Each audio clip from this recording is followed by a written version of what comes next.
कि भारत देश में राम कथा पर भगवान श्री राम के बारे में बात करने वाले बहुत विद्वान लोग हैं। समय समय पर उनकी राम कथाएं आपने यहाँ पर सुनी होंगी। इस विषय में मैं बहुत विद्वता नहीं रखता, लेकिन एक छोटा सा प्रयास जरूर कर रहा हूँ अपनी दृष्टि से भगवान राम को समझने की या राम कथा को समझने की। और जो दृष्टि से मैं ये राम कथा को समझता हूँ या श्री राम के जीवन में से जो कुछ मैं निकाल के देखता हूँ, वही आपके साथ संवाद के रूप में रखना चाहता हूँ।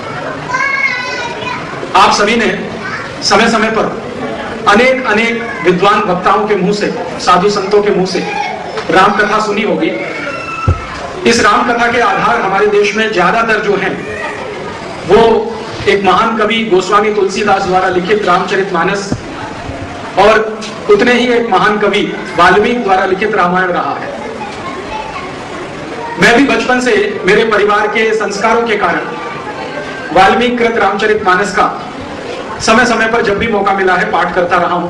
मेरी माँ नियमित रूप से हर दिन सुंदरकांड का पाठ करती है, नियमित रूप से। उनका भोजन करने का समय सुंदरकांड के पाठ के बाद ही होता है। तो बचपन से मैं उनको सुंदरकांड पढ़ते देखता रहा हूं और कानों में वो सुंदरकांड की चौपाइयां भी पढ़ती रही हैं।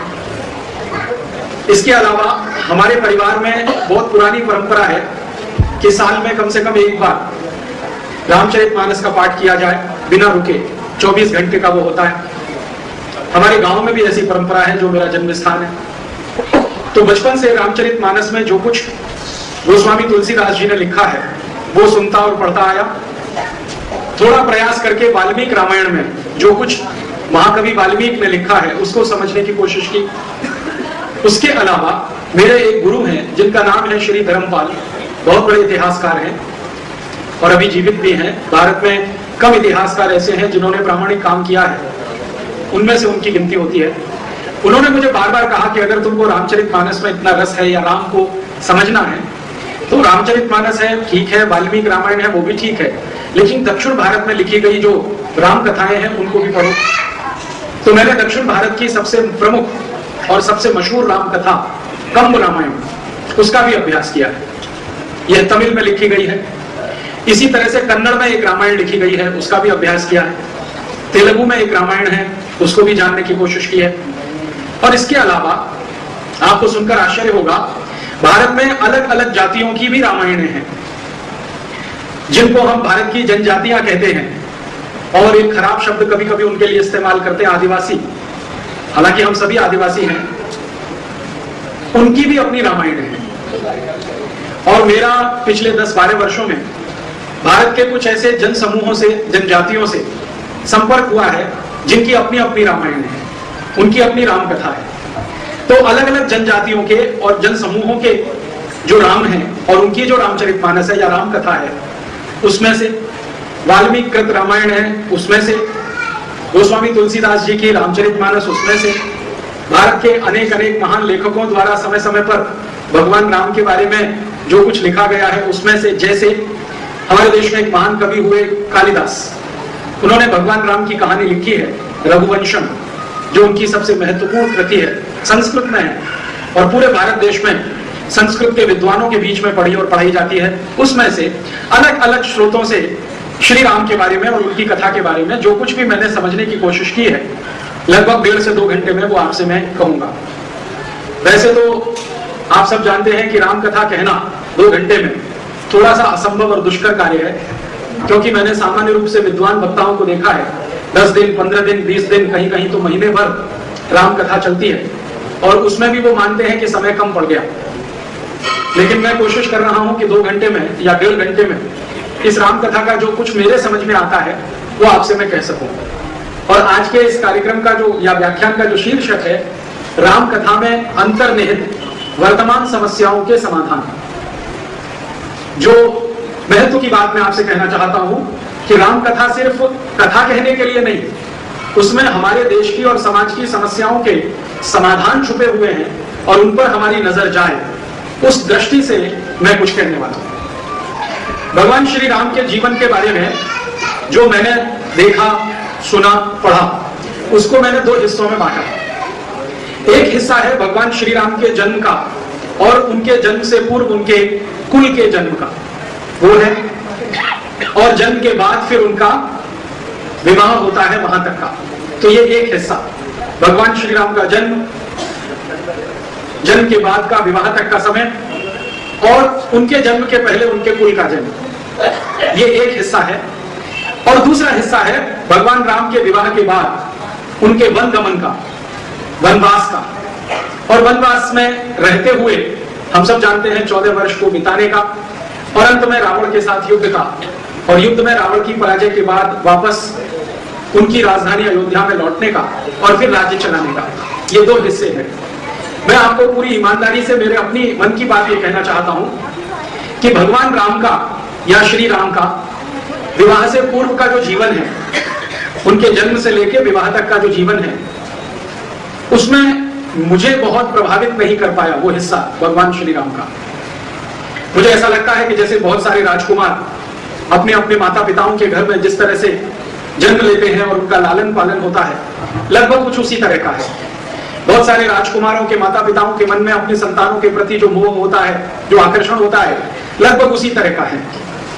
मुझे जो भगवान श्री राम का या श्री राम का सबसे ज्यादा आकर्षित करने वाला पक्ष है, वो उनके वन गमन से शुरू होता है, और वन गमन से लेकर 14 वर्ष तक लगातार जो वो तपस्या का जीवन जीते हैं, त्याग का जीवन जीते हैं, उसी त्याग और तपस्या के जीवन पर शायद उनको हमने मर्यादा पुरुषोत्तम कहा है। मैंने रामचरितमानस के बहुत विद्वानों से पूछा कि राम को मर्यादा पुरुषोत्तम किस हिसाब और किस आधार पर कहा जाता है, तो उन्होंने कहा कि उन्होंने जो त्याग किया और समाज के लिए जो आदर्श प्रस्तुत किया, उसके आधार पर कहते हैं। इसमें सब एक मत है।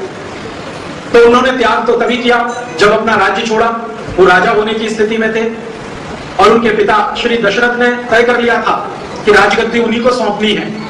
ये सब कुछ हो गया था, लेकिन एक दुर्घटना ने भगवान श्री राम को वन भेज दिया, और श्री दशरथ की तीसरी पत्नी केकई के कहने पर या केकई के आग्रह पर भरत को राजगद्दी सौंपने का श्री दशरथ ने निर्णय लिया।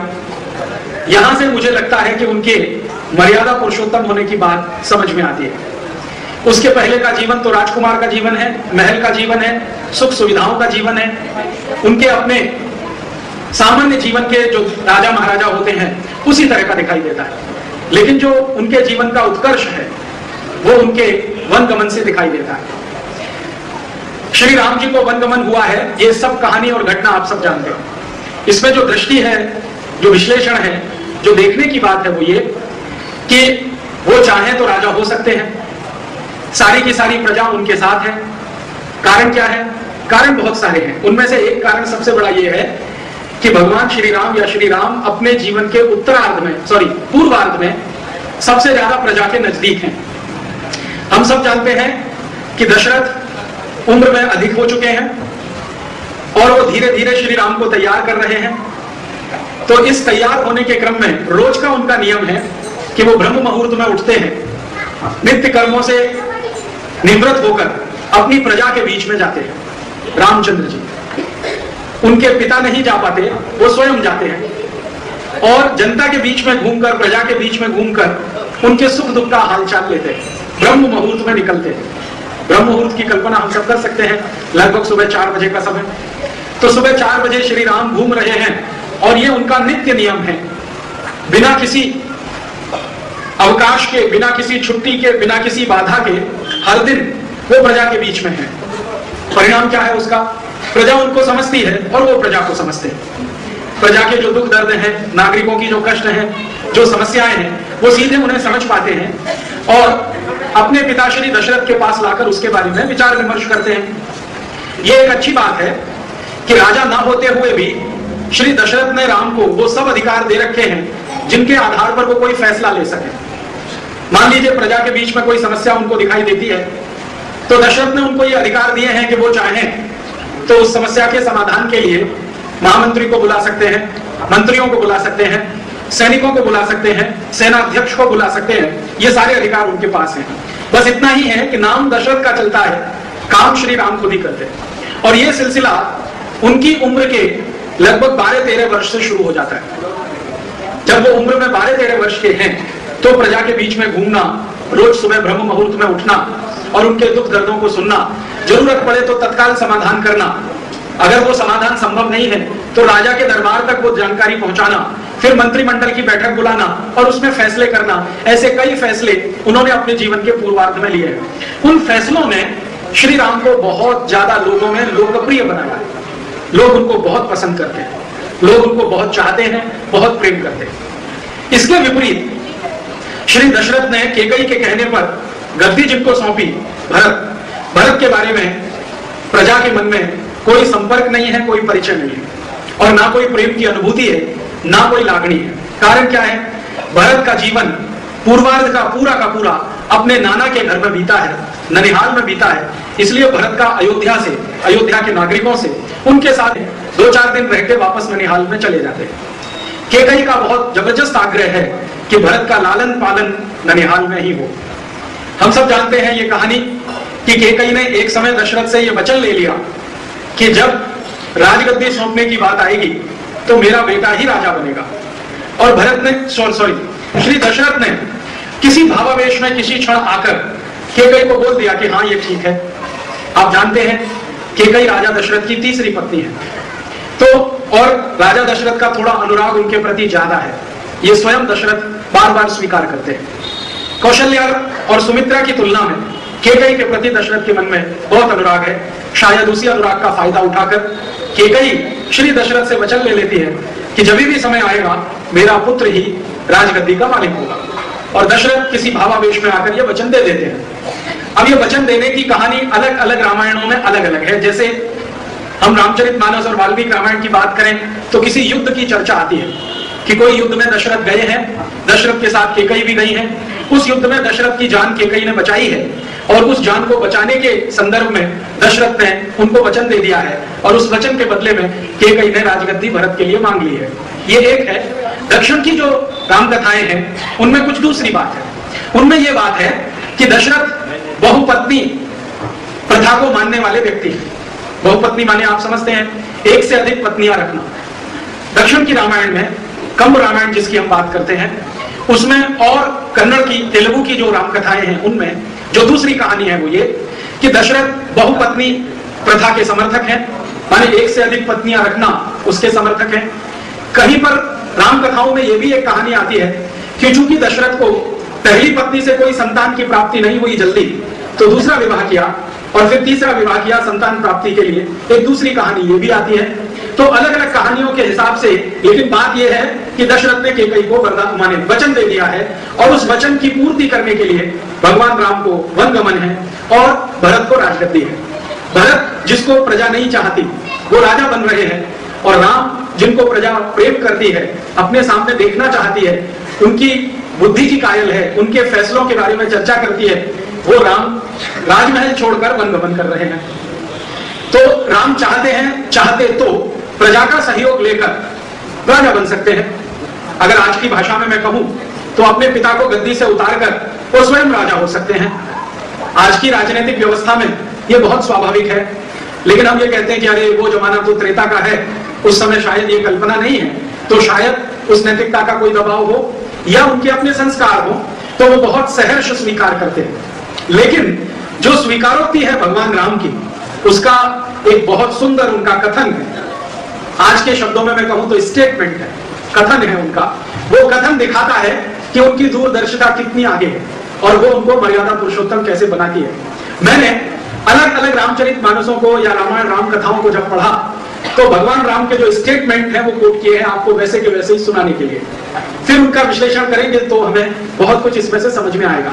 राम जब वन गमन कर रहे हैं तो उस समय उनको बहुत सारे समझाने वाले उनके सहयोगी, उनके मंत्रिमंडल के सदस्य उनको कह रहे हैं कि आप क्यों बन जा रहे हैं, प्रजा आपके साथ है, पूरा मंत्रिमंडल आपके साथ है, आप कहें तो हम कल आपको राजा बना दें। और आपके पिता भी मना नहीं करेंगे, वो दिल से तो यही चाहते हैं कि आप ही राजा बने, लेकिन कैकेयी को वचन दे दिया है, उस वचन की पूर्ति करनी है।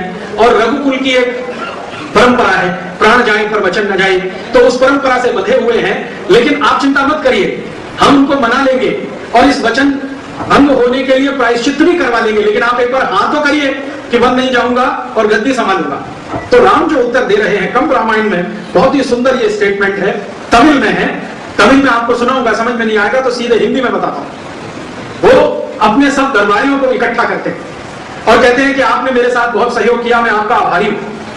इतने दिन मैंने प्रजा के बीच में रहकर कुछ काम किया, मैं आपका बहुत आभारी हूं। अब पिता की आज्ञा है तो वन जाना है। तो वो कहते हैं कि सच में आप पिता की आज्ञा के लिए वन जाना चाहते हैं? तो राम कहते हैं हाँ, थोड़ा तो वो है, लेकिन बड़ा कुछ और भी है। तो वो बड़ा क्या है वो कह रहे हैं तमिल में, हिंदी में उसका सीधा सा मतलब है। वो कहते हैं कि देखो, दूसरों के अधिकारों के लिए लड़ना और उन दूसरों के अधिकारों की रक्षा करना, यह दुनिया का सबसे बड़ा न्याय है। दूसरों के अधिकारों के लिए लड़ना और उन अधिकारों की रक्षा करना, यह दुनिया का सबसे बड़ा न्याय है। और मैं चाहता हूं कि अपने जीवन में कुछ न्याय कर सकूं। ईश्वर ने शायद मुझे ऐसा समय दिया है कि मैं अपने दृष्टि से जिसको न्याय मानता हूं उसको स्थापित करके दिखाऊं।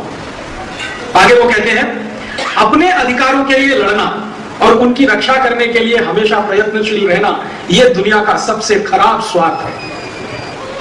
अपने अधिकारों के लिए लड़ना और सतत उनकी रक्षा करने के लिए प्रयत्नशील रहना, यह सबसे खराब स्वार्थ है। तो मैं स्वार्थी होकर जीवित नहीं रहना चाहता।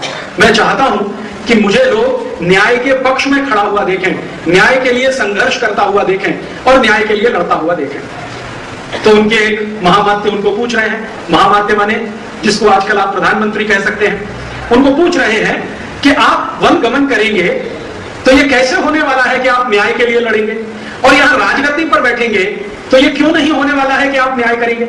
ऐसे कैसे होने वाला है कि आप वन में जाएंगे तभी न्याय के लिए? तब राम कह रहे हैं कि देखो, हमारे जो वन है इनकी हालत बड़ी खराब है।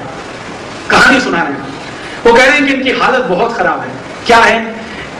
इन वनों में बड़े बड़े ऋषि मुनि तपस्या करने के लिए आते हैं, लेकिन राक्षस जाति के कुछ लोग उनको विघ्न डालते हैं, वो उनकी तपस्या पूरी नहीं होने देते। बहुत सारे ऋषि मुनि यज्ञ करना चाहते हैं, राक्षस उनको यज्ञ नहीं करने देते, उनके यज्ञ में विघ्न डालते हैं, उनकी तपस्या में विघ्न डालते हैं। तो मैं जब वन गमन करूंगा तो निश्चित रूप से मेरा आमना सामना इन राक्षसों से होगा, और अगर मेरे हाथों कुछ राक्षसों का अंत होगा तो ऋषि मुनियों के अधिकारों की रक्षा होगी, जो अधिकार उनका यज्ञ करने का और तपस्या करने का है।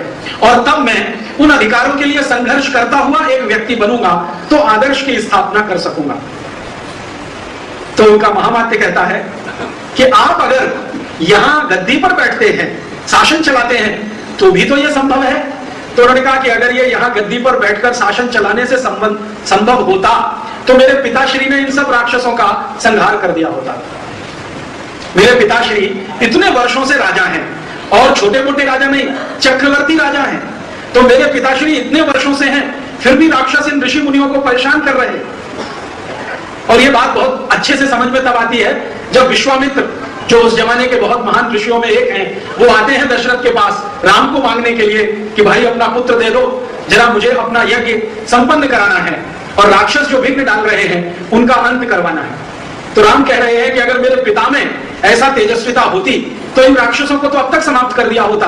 पिता कभी जाते नहीं गद्दी छोड़कर, वो राजमहल में ही रहते, और राक्षसों को मालूम है कि इनकी शक्ति राजमहल तक ही सीमित है, इसलिए वो जंगल में जो मन में आता है वैसा दुर्व्यवहार ऋषियों के साथ करते हैं। तो वो अपने मंत्रिमंडल को संतुष्ट करते हैं कि देखो, मैं जब वन पहुंचूंगा तभी ये संभव है, यहाँ राजमहल में रहकर संभव नहीं है। तो एक दिन महामात्य फिर, माने एक क्षण के बाद फिर महामात्य कहते हैं कि मुझे ऐसा लगता है कि आप अपनी सेना को आदेश करें, आपकी सेना माने अयोध्या की सेना, आप आदेश करें, ये जंगल में जाएगी और सब राक्षसों का काम तमाम कर डालेगी। तब रामचंद्र जी का दूसरा स्टेटमेंट आप सुनिए, और वो उनकी मर्यादा पुरुषोत्तम होने की छवि को और ऊंचा बनाता है। वो क्या कह रहे हैं? बहुत अच्छी बात वो कह रहे हैं। वो ये कह रहे हैं कि देखो, यह महल में रहते हुए मैं शासन करूंगा तो वो शासन सुख और सुविधाओं से पूरा भरा होगा, सुख और सुविधाओं से पूरा भरा होगा। और जब राजा सुख और सुविधाओं में डूबा हुआ हो तो प्रजा के कष्ट का अनुभव नहीं कर सकता। राजा जब सुख और सुविधा में डूबा हुआ हो तो प्रजा के कष्ट का अनुभव नहीं कर सकता। जब राजा उन्हीं कष्टों में डूबता है जिनमें प्रजा डूबी हुई है, तब उसको अंदाजा लगता है कि दुख कितना बड़ा है और समस्या कितनी गंभीर है। वो कह रहे हैं कि यहां मैं रहूंगा, राजगद्दी पर बैठूंगा, अच्छे पलंग पर सोऊंगा, दास दासियां मेरी सेवा में रहेंगे, तो ये सारा सुख सुविधा मुझे दुख का अनुभव नहीं होने देगा। मुझे अगर प्रजा के दुखों का अनुभव करना है तो उनके बीच में जाके उनके ही तरीके से रहना होगा, तब मुझे अंदाजा लगेगा कि मेरे राज्य की प्रजा कितने दुखों का सामना कर रही है। ये दूसरा स्टेटमेंट है जो उनके मर्यादा पुरुषोत्तम होने की छवि को और ऊंचा कर देता है। पहली बात कि दूसरों के अधिकारों के लिए लड़ना और उसके लिए संघर्ष करना यही न्याय है। अपने अधिकारों की रक्षा करने के लिए प्रयत्नशील होना दुनिया का सबसे खराब स्वार्थ है। और उसके बाद कि जब मैं वन में जाऊंगा तो प्रजा के कष्ट मेरे कष्ट होंगे, मुझे उसका अनुभव गहराई से होगा, तो समाधान करने के लिए भी मैं ज्यादा ताकत से प्रस्तुत हो पाऊंगा। इसके बाद किसी महामात्य की हिम्मत नहीं वो उनसे संवाद कर सके। तो वो कहते हैं कि अच्छा ठीक है, आपने तय कर लिया है, आप जा रहे हैं, क्या आप अकेले जाएंगे या आपके साथ कोई और भी जाएगा? तो उनके जो छोटे भ्राता हैं लक्ष्मण, उनकी मां सुमित्रा ने लक्ष्मण को कहा है कि तुम्हें अपने भाई की परछाई के साथ चलना है, वो जहां जाएगा तुम्हें वहीं जाना है, ये मेरा आदेश है या मेरा आग्रह भी है। और लक्ष्मण के बारे में हम सब जानते हैं, मातृभक्ति उनमें बहुत अधिक है, पितृभक्ति बिल्कुल नहीं है। रामचरितमानस में तो गोस्वामी तुलसीदास ने चूंकि भगवान को आराध्य माना है, इसलिए नकारात्मक उनके बारे में कहना और लिखना उनके लिए असंभव है। लेकिन वाल्मीकि रामायण में तो थोड़ी छूट है महर्षि वाल्मीकि को, और कंब रामायण में तो बहुत कुछ है। लक्ष्मण जी का एक स्टेटमेंट है कंब रामायण में, वो अपने किसी मित्र को कह रहे हैं कि देखो भाई, अगर कोई चरित्रहीन है तो वो भले ही मेरा पिता क्यों ना हो, मैं उसका सम्मान नहीं कर सकता। तो उनका कोई मित्र है जिससे ये संवाद हो रहा है, वो पूछ रहा है कि तुम कहना क्या चाहते हो, जरा स्पष्ट कहो कि अगर कोई चरित्रहीन है तो भले ही मेरा पिता क्यों ना हो, मैं उसका सम्मान नहीं कर सकता, मैं पद का सम्मान नहीं करता, धन संपत्ति का सम्मान नहीं कर सकता, उसके ओहदे का सम्मान नहीं कर सकता, और अंत में कहते हैं मैं ज्ञान का भी सम्मान नहीं कर सकता, मैं तो सिर्फ चरित्र का ही सम्मान कर सकता हूं। तो अंत में वो ज्यादा स्पष्ट होते हुए कहते हैं कि मैं मेरे पिता का सम्मान नहीं कर सकता क्योंकि उन्होंने एक छोड़ 3-3 पत्नियां रखी हैं। तो उनका दोस्त कह रहा है कि ये उनकी मजबूरी हो सकती है। तो वो कह रहा है कि हाँ, मजबूरी ही अगर है तो वो बिना पुत्र के भी रह सकते हैं, क्या जरूरत थी तीसरी शादी करने की, क्या जरूरत थी दूसरी शादी करने की? तो उनका मित्र कह रहा है कि तुम आदर्श क्या मानते हो? तो उन्होंने कहा कि मैं दशरथ की तुलना में राम को सम्मान करता हूं कि उनके सामने इतने सारे रास्ते खुले होने के बाद भी एक पत्नी व्रत स्वीकार किया है। और वो पुरानी कहानी सुनाते हैं, वो कहते हैं देखो हमारा जो रघुकुल है वो इस बात के लिए बदनाम है कि हमारे सभी पुरखों ने एक से ज्यादा पत्नियां रखी, और ये बात बिल्कुल सच है। दशरथ और दशरथ के पहले के जितने भी पुरखे हैं सबके पास एक से ज्यादा पत्नियां हैं। तो उन्होंने कहा कि जिस वंश में बहुपत्नी प्रथा हो उस वंश में एक पैदा हुआ है राम, जो एक पत्नी व्रत लेकर जीवन निभाने का संकल्प ले चुका है, जिसके सामने सभी रास्ते खुले हैं। हर एक राजा अपनी पुत्री का विवाह राम से करना चाहता है, लेकिन राम ने सिर्फ सीता का वरण किया है, और एक ऐसी पत्नी का वरण किया है जिसके कुल का नहीं मालूम, जिसकी जाति का नहीं मालूम। जनक को सीता खेत में मिली है, मिट्टी के खेत में मिली है, जिसका कुल पता नहीं, जिसकी जाति पता नहीं, जिसका वंश पता नहीं, ऐसी महिला को जिसने पत्नी बना लिया और उसी दिन संकल्प ले लिया कि आजीवन एक पत्नी व्रत ही धारण करूंगा। तो वो कह रहा है कि मैं तो राम का सम्मान कर सकता हूं, दशरथ का नहीं कर सकता। ये लक्ष्मण है, पितृभक्ति नहीं है, पिता के प्रति सम्मान भी नहीं है, मातृभक्ति उनमें है। सुमित्रा की बात वो सुनते हैं, मानते भी हैं। तो जब सुमित्रा उनको कहती है कि देखो राम जा रहे हैं वन के लिए तो तुम्हें उनकी परछाई के साथ चलना है, तो लक्ष्मण कहते हैं जैसी आपकी आज्ञा, मैं इस पर बहस नहीं कर सकता, विवाद भी नहीं कर सकता। राम लक्ष्मण को बहुत समझाते हैं कि लक्ष्मण बहुत कष्ट आएंगे, जीवन बहुत तकलीफ का होने वाला है, ये जो सुख सुविधाएं हमारे पास हैं तुम क्यों मेरे साथ जाना चाहते हो? तो लक्ष्मण कह रहा है कि आप अगर न्याय के पक्ष में खड़े होना चाहते हैं तो मुझे क्यों रोक रहे हैं? मैं भी चाहता हूं कि न्याय के पक्ष में खड़ा रहूं। बाद में राम हारते हैं, संवाद में लक्ष्मण जीतते हैं, और लक्ष्मण कहते हैं मैं भी जाऊंगा।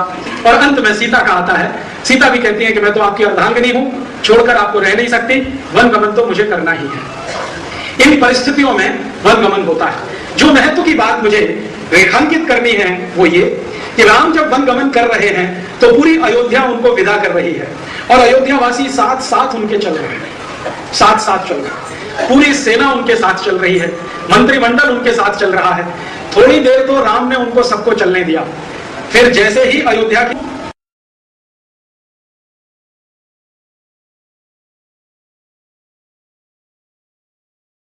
कि इसके आगे आपका अधिकार क्षेत्र खत्म हो जाता है, अब आपका राज्य नहीं है, अब तो राक्षसों का राज्य है, इसमें आपका प्रवेश नहीं होगा। तो राम ने सारी सेना को वापस किया है, सारे मंत्रियों को वापस किया है, सारे सहयोगियों को वापस किया है और लक्ष्मण वही 3 वन के लिए प्रस्थान करते हैं।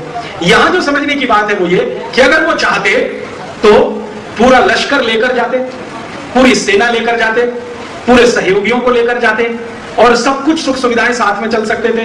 रथों में उनके लिए बहुत भोजन चल सकता था, भोजन बनाने वाले रसोइये चल सकते थे, दास दासियां चल सकते थे, धन संपत्ति रखी जा सकती थी, पूरी सेना की सेना उनके साथ जा सकती थी।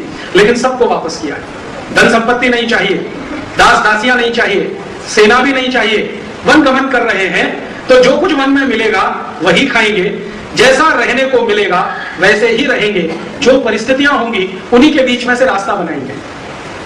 तब समझ में आता है कि उनके मन में कोई बहुत बड़ा संकल्प है और वो संकल्प उनके कथन से सिद्ध होता है कि प्रजा के दुखों का सही ज्ञान तभी होता है जब आप प्रजा के जैसा जीवन जिए। तो वो प्रजा के दुखों का ज्ञान करना चाहते हैं। शायद उनके मन में कोई आदर्श राज्य स्थापित करने की कल्पना है जिसमें प्रजा के दुख समाप्त हो सके और कोई ऐसा राज्य बन सके जहां की प्रजा को कोई दुख ही ना हो। तो वो सबको वापस करते हैं, विदा करते हैं और अकेले वनगमन उनका होता है। अकेले से मतलब लक्ष्मण जी और उनकी धर्मपत्नी सीता के साथ। वनगमन में जो जो घटनाएं घटित हुई हैं वो आपने सबने बार बार पढ़ी होगी, सुनी होगी। उन घटनाओं के बीच में जो अंतर्निहित दृष्टि है वो मैं आपसे रखना चाहता हूं। जितना उनका वनवास का समय है लगभग 14 साल का, उसमें से शुरू के जो 12 वर्ष हैं, इन 12 वर्षों में उनकी कई राक्षसों के साथ मुठभेड़ होती है और हम जानते हैं कि उनका जो वनगमन है उसमें एक कारण तो कैकेयी का वचन वरदान के रूप में राजा से लेना, दशरथ से लेना, और दूसरा विश्वामित्र का दशरथ के पास आकर राम को मांगना कि मुझे मेरे यज्ञ की पूर्ति करने के लिए राम का संरक्षण चाहिए। ये दोनों बने हैं निमित्त। राम जी बाद में कहते हैं कि देखो घटनाएं तो निश्चित होती हैं, कोई उनका निमित्त बन जाया करता है। इसका माने राम के जीवन की ये घटनाएं निश्चित हैं, ये वो जानते हैं, शायद विश्वामित्र भी जानते हैं, लेकिन कुछ निमित्त बन गया है तो कैकेयी एक निमित्त हो सकती है और विश्वामित्र का यज्ञ एक निमित्त हो सकता है। तो पहला उनका जो प्रवेश है वनगमन के बाद वो विश्वामित्र का आश्रम। विश्वामित्र उस जमाने के महान ऋषियों में एक हैं। उस जमाने के 2 महान ऋषि हैं जिनकी चर्चा हम सुनते हैं, एक तो वशिष्ठ हैं, दूसरे विश्वामित्र हैं। वशिष्ठ जो है भगवान राम के पिता श्री दशरथ के मुख्य सलाहकार हैं, माने राज दरबार के मुख्य सलाहकार हैं। दशरथ को हर गंभीर विषय पर सलाह देना, हर गंभीर विषय पर दशरथ जिनके साथ मंत्रणा करते हैं, क्या करना क्या नहीं करना, क्या श्रेय है क्या प्रेय है, क्या अभीष्ट है क्या अभीष्ट नहीं है, जिसका हमेशा दशरथ ज्ञान लेते हैं, ऐसे हैं श्री वशिष्ठ। माने भगवान राम के कुल गुरु कहिए, भगवान राम के आदि गुरु कहिए, भगवान राम के संस्कार गुरु कहिए, जो कहना हो हम उन्हें कह सकते हैं।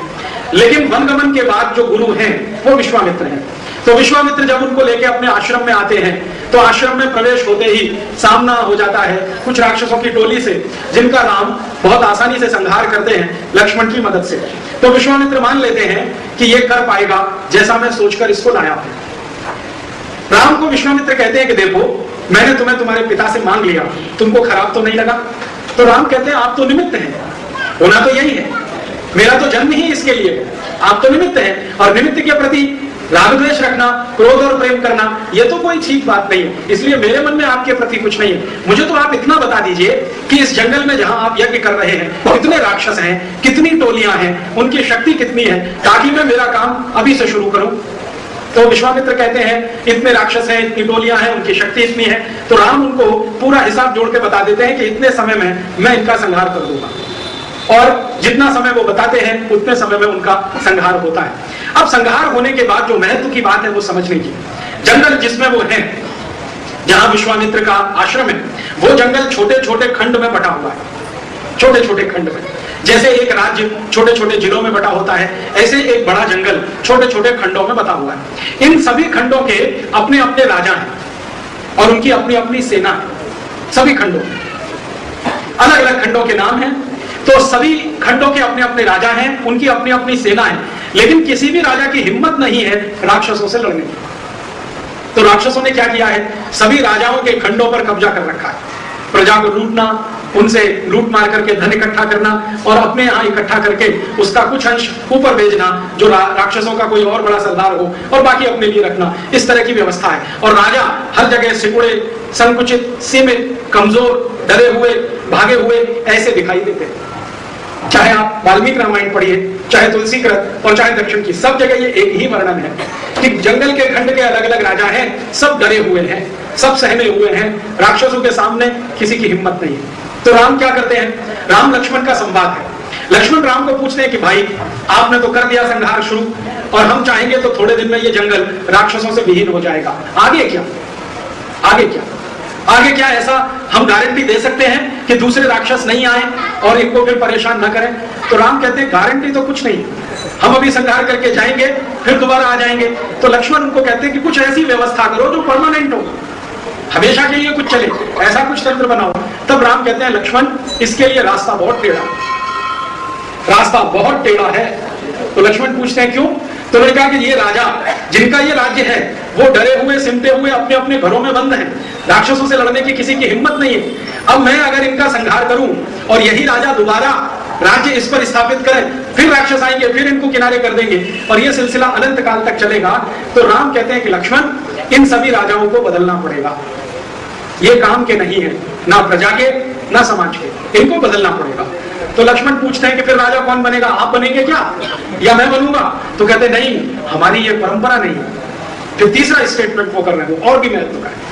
वो कहते नहीं, ये हमारी परंपरा नहीं है। तो लक्ष्मण पूछ रहा है हमारी परंपरा क्या है, फिर भारत की परंपरा क्या है, हमारा दर्शन क्या है? तो राम कहते हैं कि किसी राजा की मदद कर दी तो इसका मतलब ये नहीं कि उस राजा को हमने जीत लिया। मान लीजिए उस राजा को हमने इतना मदद कर दिया कि वो अपने राज्य की सुरक्षा करने में हमारी मदद के बाद अधिकृत हो गया है, तो भी हमारा कोई अधिकार उस राज्य पर नहीं है। हमारी भूमिका ये है कि ये डरे हुए, संकुचित, सीमित, अपने अपने घरों में दुबके हुए जो कमजोर राजा हैं, इनको या तो शक्ति दे दो, नहीं तो इनके स्थान पर शक्तिशालियों को राजा बना दो। तो लक्ष्मण कहते हैं ये दूसरा हिस्सा ज्यादा आकर्षक है। तो राम कहते हैं एक बड़ी बात कि गणतंत्र में ऐसा ही होता है, गणतंत्र में ऐसा ही होता है। तो प्रजा के बीच में से राजा चुना जाता है। तो ठीक है, हम प्रजा के बीच में से राजा चुने, तो इसकी व्यवस्था क्या हो? तो राम कहते हैं कि देखो, एक शिविर की व्यवस्था करो, परमानेंट स्थायी शिविर की व्यवस्था करो।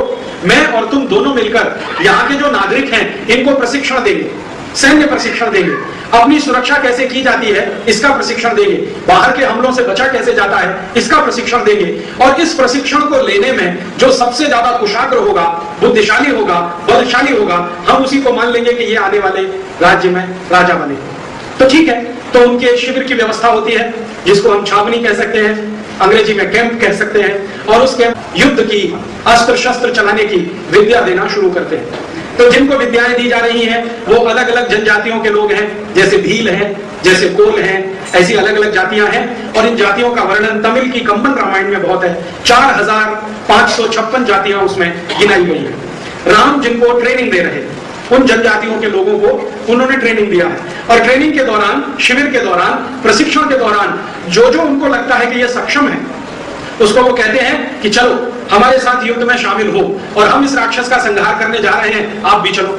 तो जो समर्थ हैं उनको साथ लेके जाते हैं और उन राक्षसों के संहार में उनकी शक्ति का अंदाजा लगाते हैं। जो राम को समझ में आ जाता है कि ये ठीक है, लौटने के बाद उसका राज तिलक करते हैं और राजा घोषित करते हैं। और जो राजा था झूठ मूठ का, उसको कहते हैं कि तुम्हारी योग्यता नहीं है, इसलिए तुम या तो पद छोड़ो, नहीं तो ये राजा तुमसे पद छुड़वा लेगा। तो इस तरह की एक व्यवस्था करते हैं। जो समझने की बात है वो ये कि जहां के लोग हैं उन्हीं को आगे बढ़ाना है, कोई भाई भतीजावाद नहीं फैलाना है। अगर राम चाहें तो हर राज्य पर अयोध्या का मोहर लगा के, सिक्का लगा के उसको अधीन कर सकते हैं, क्योंकि एक तरह से वो राज्य जीत कर ही उनको दे रहे हैं राक्षसों से। लेकिन अयोध्या की मोहर नहीं लगानी है, अयोध्या का सिक्का भी नहीं लगाना। जिन जनजातियों का राज्य है उन्हीं को वापस लौटाना है। ये उनको मर्यादा पुरुषोत्तम बनाने वाली तीसरी सबसे बड़ी बात। वो चाहें तो खुद राजा बन के बैठ सकते हैं, उनकी ताकत है, हैसियत है, और जनता भी उन्हें पसंद करेगी, मना नहीं करेगी, लेकिन राज्य को जीतकर स्थानीय लोगों को ही राज्य संचालन के लिए देना है और उसी में से किसी को राजा बनाना है। ये कहानियां अलग अलग नामों से आप सुनते हैं। जैसे एक नाम है, बाली का राज्य है, बाली रावण का मित्र है, हम सब जानते हैं, रावण बाली का मित्र है, लंका से बाली के सीधे संबंध है।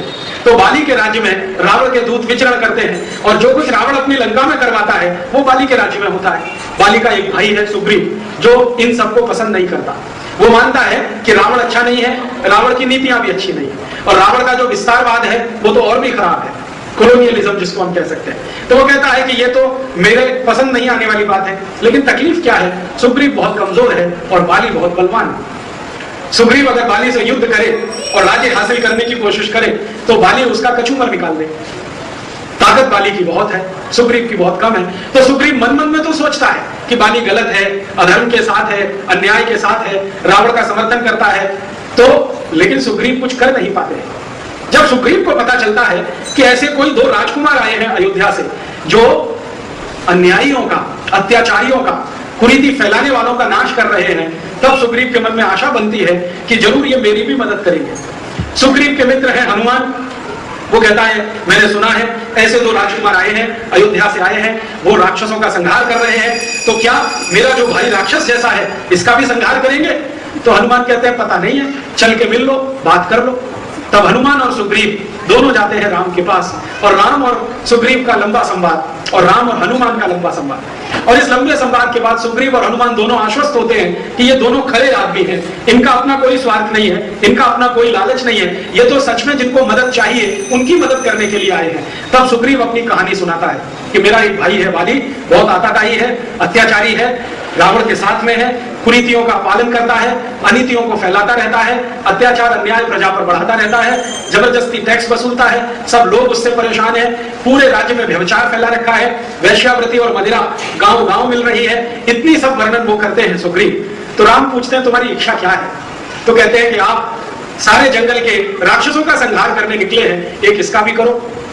तो सुग्रीव को वचन दे दिया होगा कि ठीक है, अगर ये बात सत्य है कि तुम्हारा भाई ऐसा है तो ये तय मानो कि उसका संहार मेरे ही हाथों होगा, लेकिन संहार मैं करूंगा तो सही, तुम्हें अपनी तैयारी अभी से करनी है कि उसका संहार होने के बाद तुम जब राजा बनोगे तो तुम कैसे चलाओगे राज्य। तो सुग्रीव के मन में ये कल्पना नहीं है कि राम ऐसा पूछेंगे, वो तो ये सोच के आया है कि ये अगर बाली का संहार करेंगे तो राम राजा बनेंगे, मैं उनका प्रधानमंत्री बन जाऊंगा।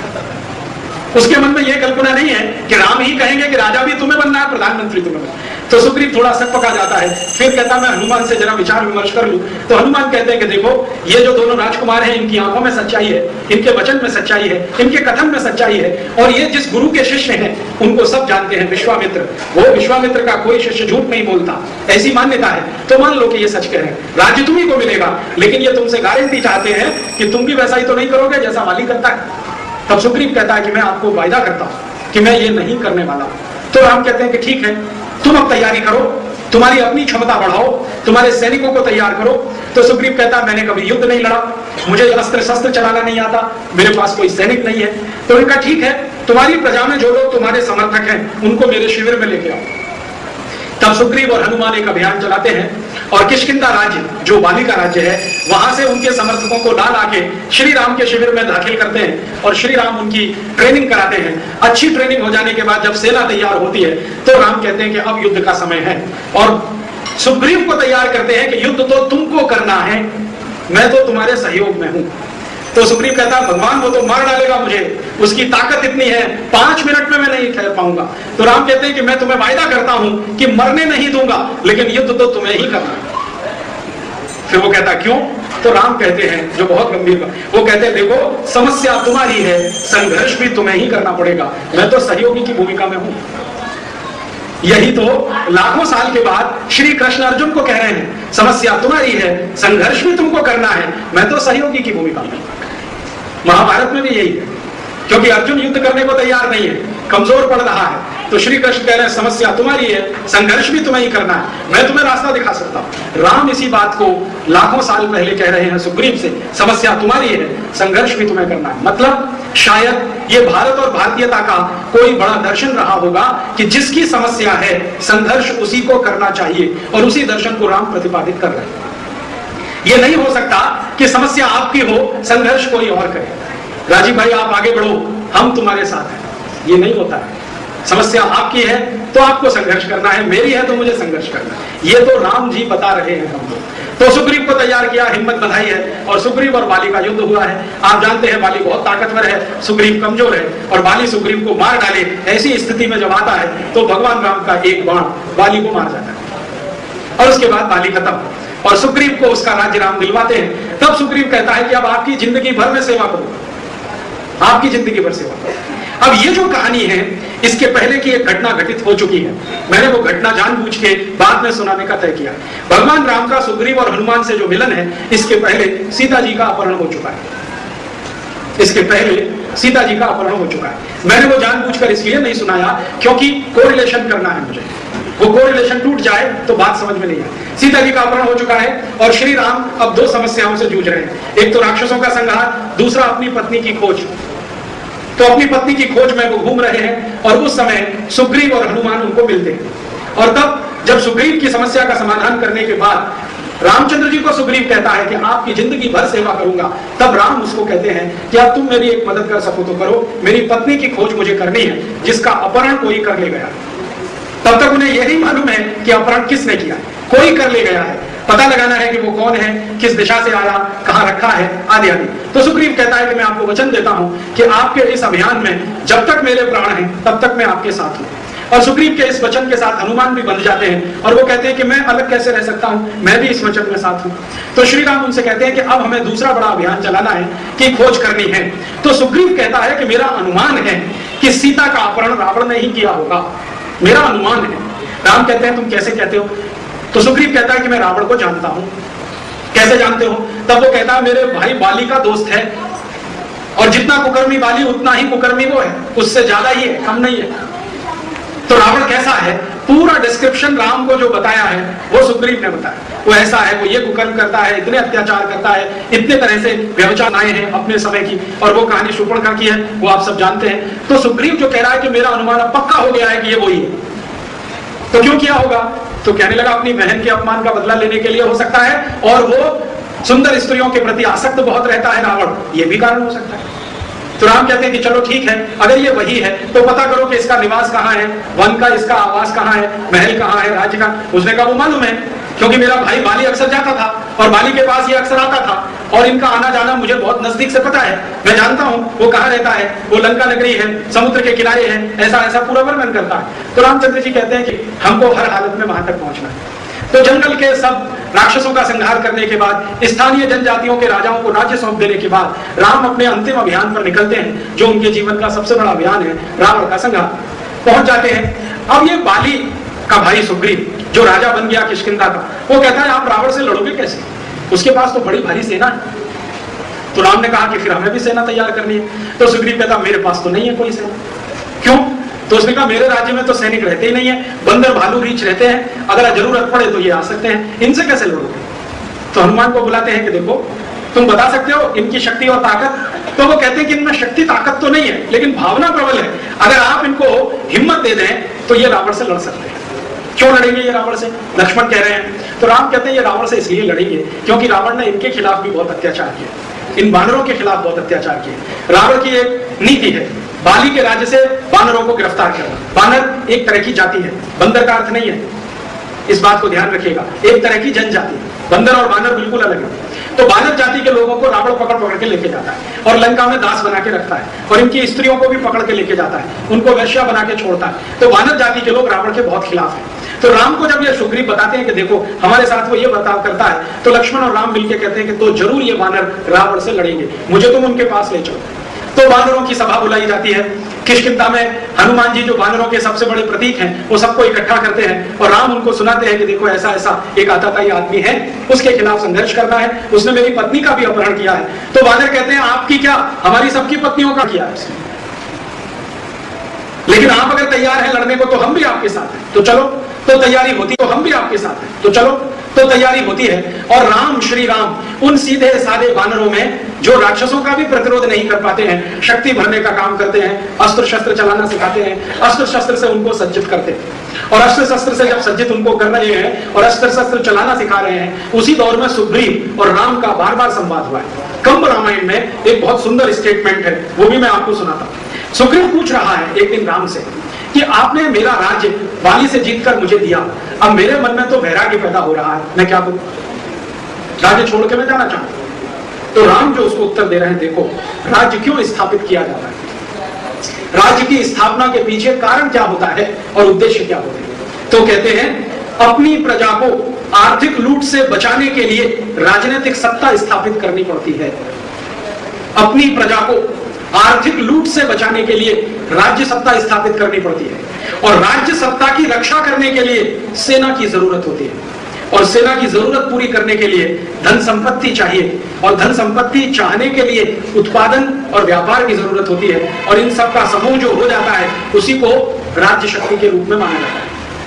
तो सुग्रीव कह रहे हैं कि देखो हमको सेना चाहिए, इसके लिए हमको राज्य की लूट बंद करानी है, इसके लिए राज्य सत्ता आसानी से हम पालन कर सकें। तो वो सुग्रीव से कहते हैं कि तुम्हारे लिए छुटकारा नहीं है कि तुम वैराग्य धारण करो और चले जाओ, अब तो तुम्हें ये चलाना है और आगे बढ़ाना है। तो राज्य स्थापित करने के पीछे का जो कॉन्सेप्ट है वो श्री राम उनको समझाते हैं। आर्थिक लूट से बचने के लिए राज्य चाहिए, राज्य की रक्षा के लिए सेना चाहिए, सेना के लिए धन संपत्ति चाहिए और धन संपत्ति इकट्ठा करने के लिए राज्य में उद्योग और व्यापार चाहिए। ये पूरा एक चक्र है और वो राम कहते हैं कि इसमें से अगर कुछ भी निकल गया तो सब चला जाए।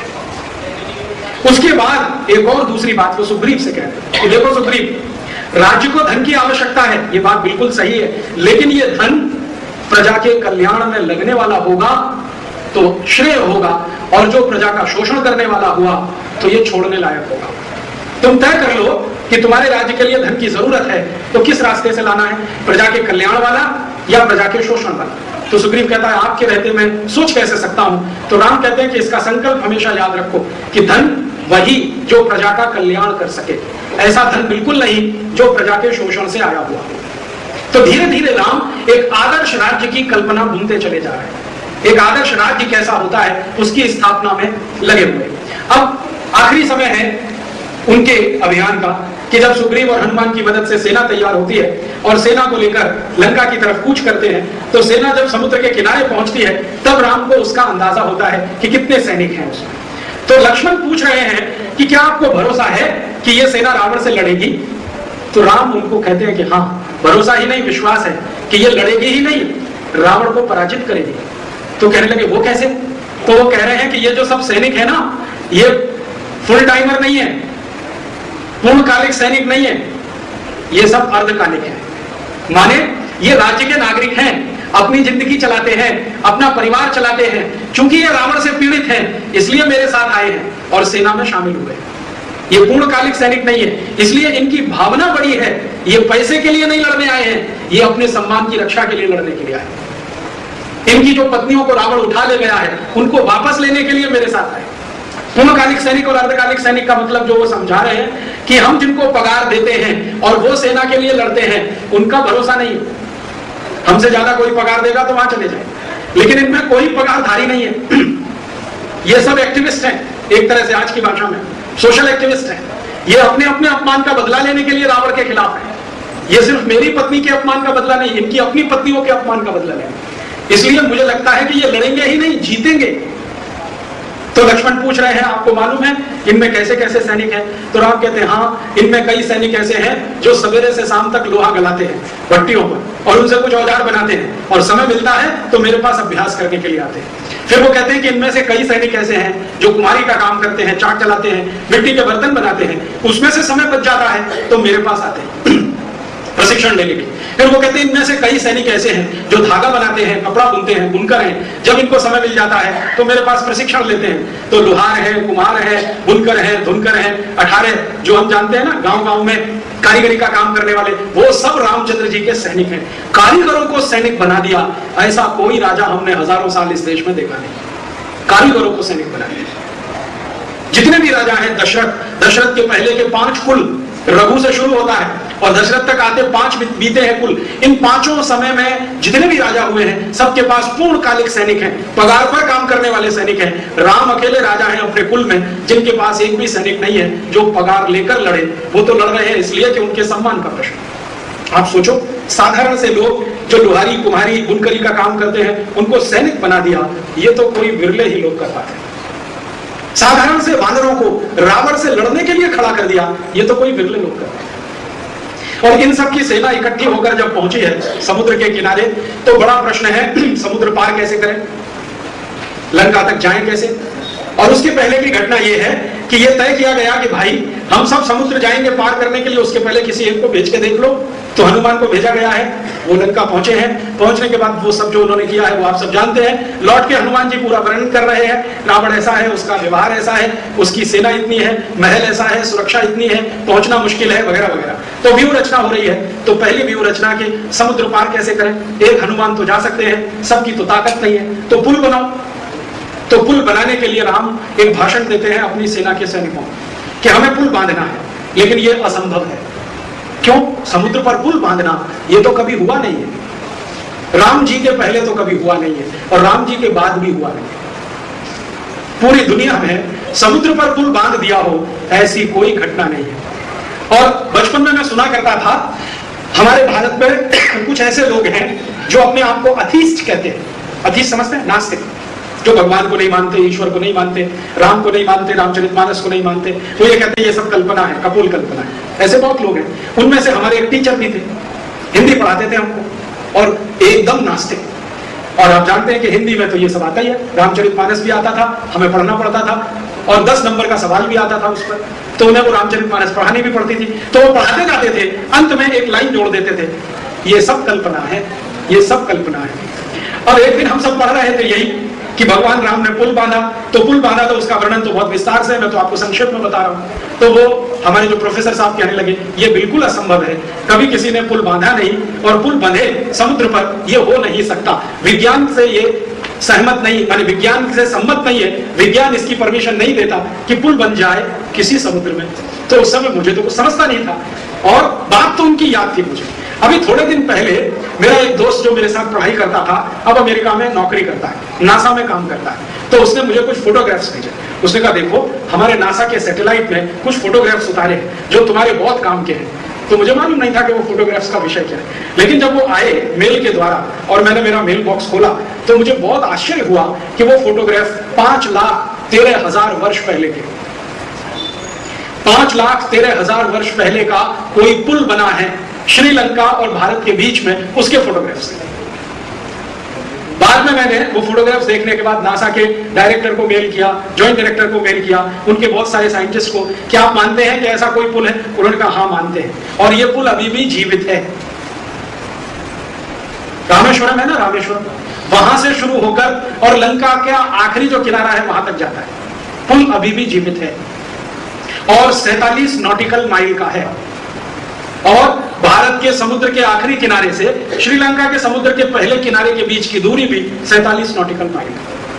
तो मैंने उनसे पूछा ये कैसे संभव है? सैटेलाइट तो झूठ बोल नहीं सकता, क्योंकि सैटेलाइट में कोई आदमी नहीं होता। झूठ बोलने की आदत तो आदमियों को होती है, मशीन तो ज्यादा नहीं बोलती, और उसकी प्रोग्रामिंग भी वैसी नहीं है, क्योंकि अमेरिका ने ये प्रोग्रामिंग फीड करके सैटेलाइट नहीं छोड़ा था कि उस पुल का ही फोटो लेना है। वो तो दुनिया भर के फोटो उतार रहा है, घूमता रहता है, फोटो उतारता रहता है। अभी फोटो आ गए उसकी पकड़ में तो हम देख रहे हैं। तो अब अमेरिका के नासा के सब वैज्ञानिकों ने मान लिया कि भारत देश में 5,13,000 साल पहले कोई पुल बना था, और भगवान राम का समय ठीक आज से 5,13,000 कुछ 100 वर्ष का है, ठीक आज के समय से। तो यह सिद्ध हो गया कि पुल बना था, और वैज्ञानिक ये कहते हैं कि यह अद्भुत है, ऐसा पुल अद्भुत है। कैसे अद्भुत है? वो ये कहते हैं कि इस पुल को बनाने के लिए बहुत बड़े बड़े पत्थरों को समुद्र में डुबोया गया है, और वैज्ञानिकों ने यहां तक कह दिया है कि इन बड़े पत्थरों को समुद्र के तल तक पहुंचाने के लिए पत्थरों के साथ जहाजों को भी डुबोया गया।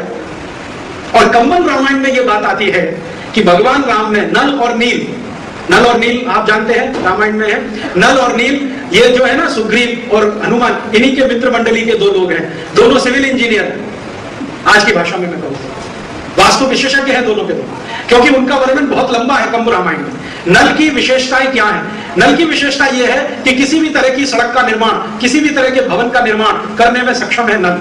और नील की विशेषता क्या है? नील की विशेषता यह है कि पानी से जुड़ा जितना इंजीनियरिंग है, जिसको आज की भाषा में हाइड्रोलिक्स आप कहिए, उसका विशेषज्ञ है। तो ये नल और नील दोनों भाई हैं और राम की सेना के सैनिक बन गए हैं, क्योंकि ये सुग्रीव के दोस्त हैं, सुग्रीव राम के साथ आ गए। तो नल और नील ने पुल की नींव रखी है, ये हमने कंब रामायण में बार बार पढ़ा है। और नासा का सैटेलाइट कहता है कि नींव रखी गई है तो कुछ जहाज पत्थर लेके स्वयं डूबे हैं, क्योंकि वो जहाज भी अभी तक वहां है नीचे उन पत्थरों के साथ। और उन जहाजों का कुछ हिस्सा निकालकर कार्बन डेटिंग किया गया, तो उम्र उनकी भी 5,13,000 और कुछ 100 वर्ष निकल गए। और कंब रामायण में कंब ऋषि ने बहुत विस्तार से वर्णन किया है कि कैसे एक जहाज को राम भेज रहे हैं, उसमें पत्थर रखे हुए हैं और वो जहाज डूब रहा है, फिर उसके ऊपर दूसरा डूब रहा है, फिर तीसरा डूब रहा है, ऐसे 47 जहाज डूबे हैं, उनके पत्थर रखे गए हैं, तब जाकर एक दीवार बनी है, फिर दूसरी दीवार, फिर तीसरी दीवार, इस तरह से पुल का निर्माण हुआ है। और वो पुल पूरा होने के बाद ये जो सेना है ये उस पर से लंका गई है। पुल बनाते समय बहुत ध्यान रखा है नल और नील ने, इससे समझ में आएगा कि टेक्नोलॉजी कैसी है। नल और नील संवाद कर रहे हैं राम से कि पुल कैसा होना चाहिए, आप जरा बताइए।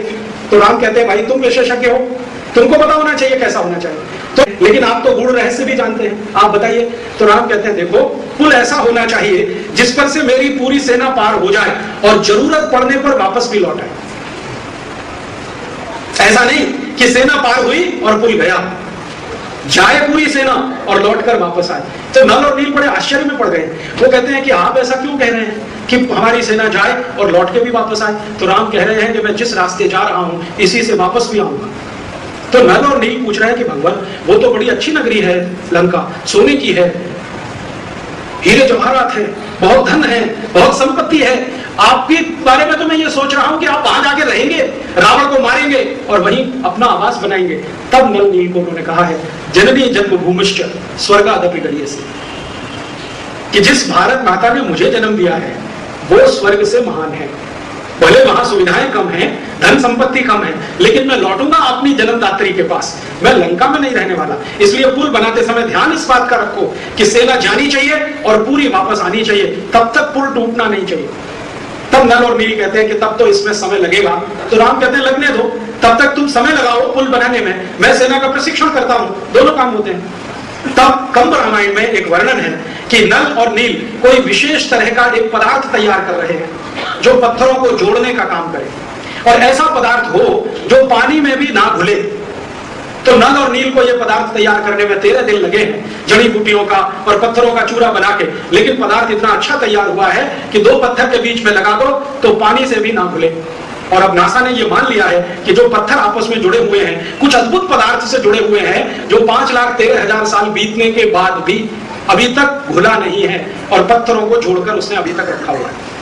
इसका माने कोई तो सिविल इंजीनियरिंग की टेक्नोलॉजी रही होगी।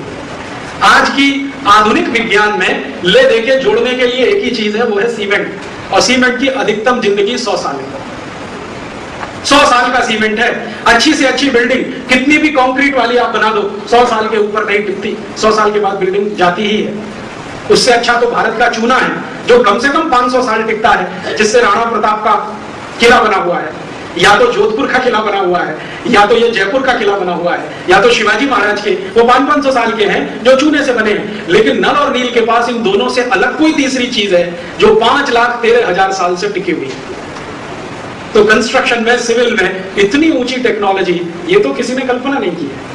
बहते हुए समुद्र के पानी पर पुल बना दे कोई, ये तो आज की इंजीनियरिंग के विषय के बाहर है।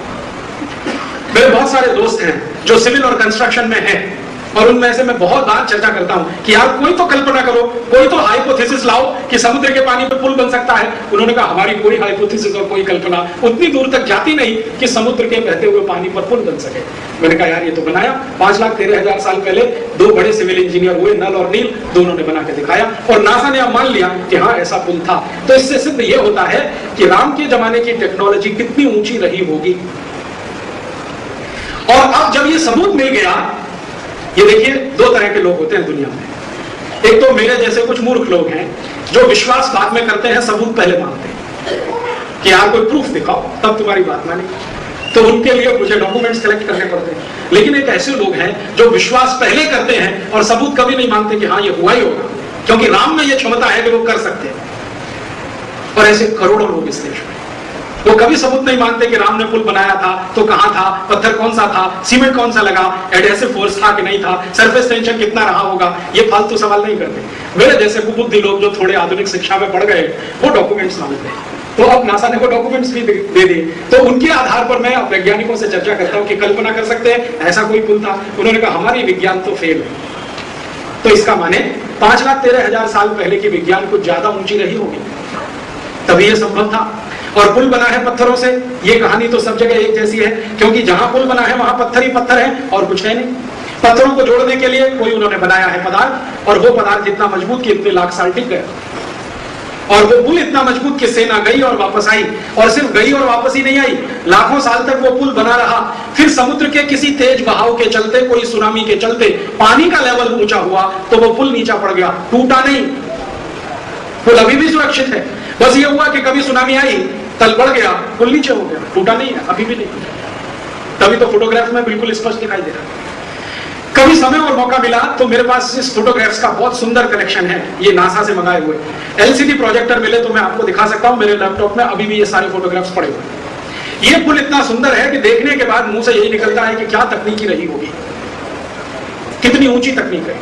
इस पुल की डिजाइन कैसी है वो भी सुनो।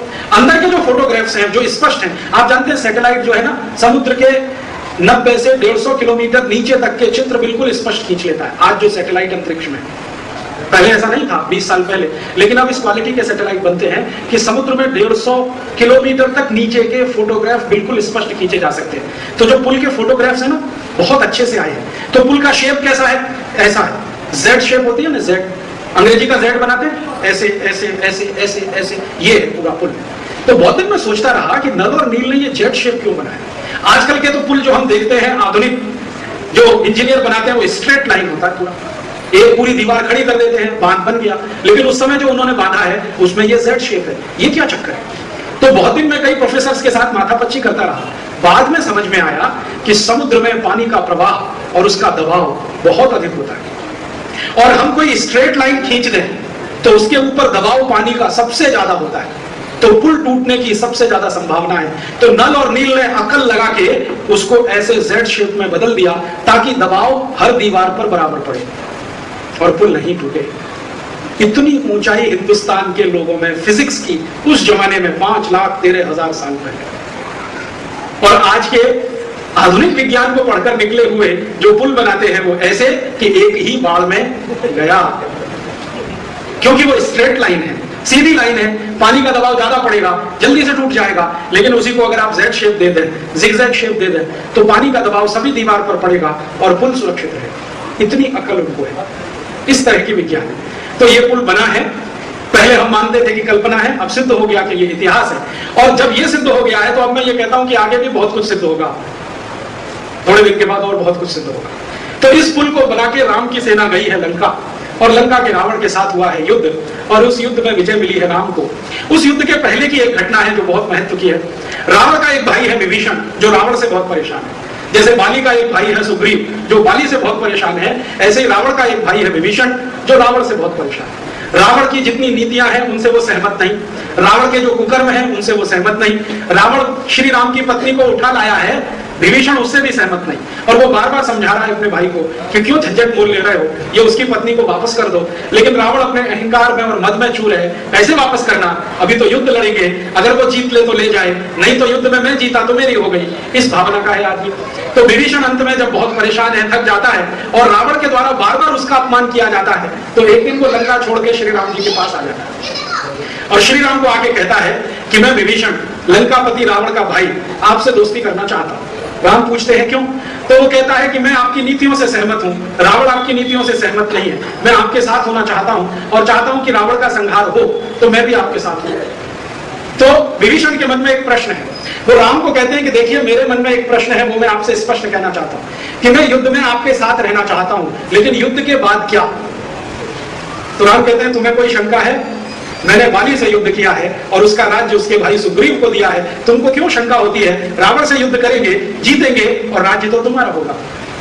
तो फिर दूसरा प्रश्न करता है कि आपकी ये जो सेना है लंका में जब घुसेगी तो रावण की तरह से ही व्यवहार करेगी या राम की सेना की तरह से व्यवहार करेगी? तो राम कहते हैं स्पष्ट करो इसको। तो वो कहते हैं विभीषण कि रावण की सेना जब किसी दूसरे राजा से लड़ने के लिए जाती है तो युद्ध तो बाद में शुरू होता है, सेना की लूटपाट पहले शुरू हो जाती है।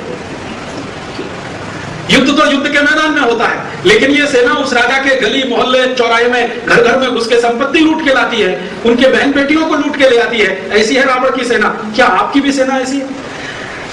राम कहते हैं इसका उत्तर मैं दूंगा तो अतिशयोक्ति होगी, तुम थोड़े दिन साथ में रहो तो मिल जाएगा।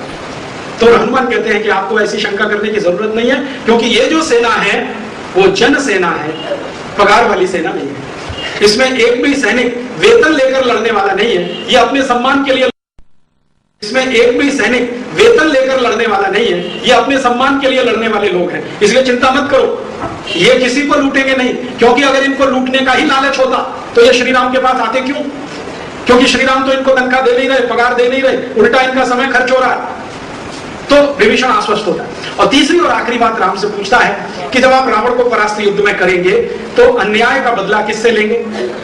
तो राम कहते हैं चिंता मत करो, रावण और उसको सहयोग देने वाले और उसकी नीति बनाने वाले जो सहयोगी हैं, सिर्फ उन्हीं तक मेरी नजर है, उसके आगे किसी एक व्यक्ति को भी नुकसान नहीं होगा। तो विभीषण कहता है कि फिर मैं आपसे वायदा करता हूं कि लंका की जो प्रजा है वो आपके साथ रावण के खिलाफ लड़ेगी। तो राम कहते हैं फिर तो युद्ध में विजय निश्चित। और उसी समय विभीषण के मन से ये निकल जाए, उसके मन में शंका ना रहे, तो राम उसका राज तिलक वही समुद्र के पानी और बालू से करते हैं कि आज से हम तुम्हें लंका का राजा घोषित करते हैं। तब विभीषण कहता है कि मैं आपको कुछ गुप्त बातें बताता हूं जिससे रावण का संहार करना आसान होगा। और उन गुप्त बातों के आधार पर युद्ध है।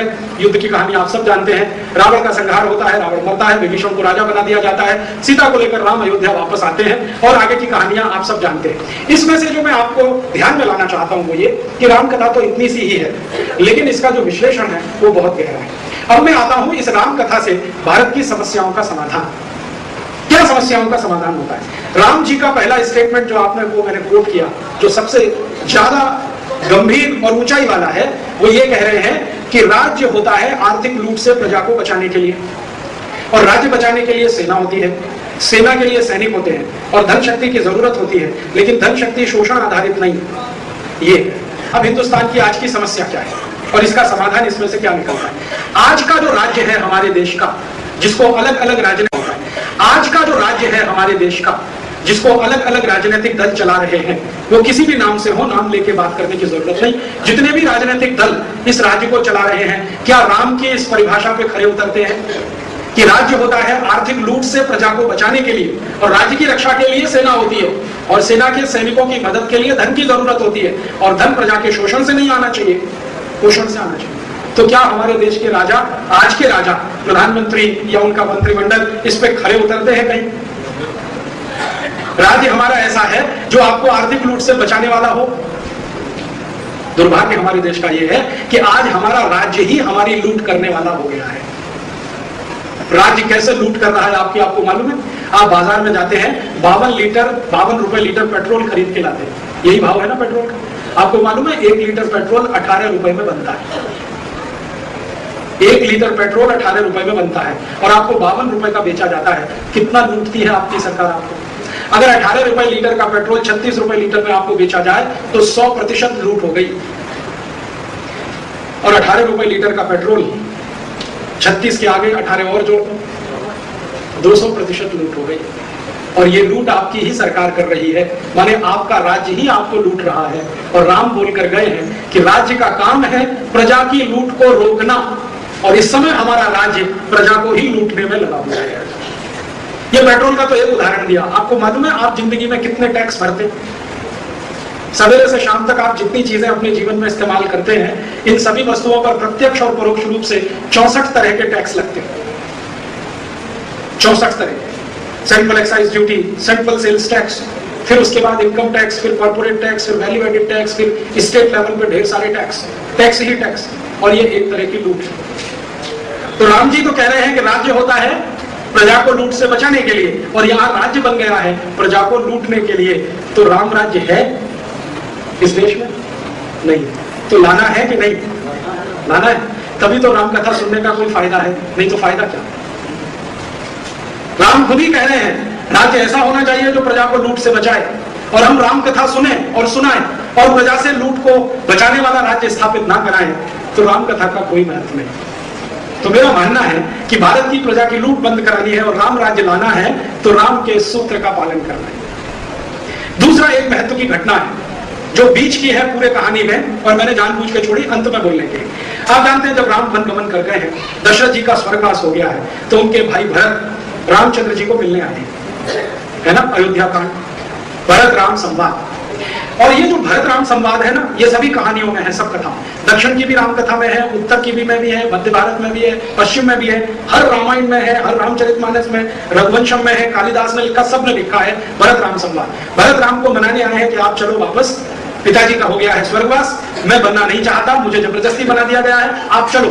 तो राम को जब भरत मिलने आए हैं तो रामचंद्र जी ने भरत से कुछ प्रश्न पूछे, और ये प्रश्न राम राज्य की पूरी परिभाषा तय करते हैं।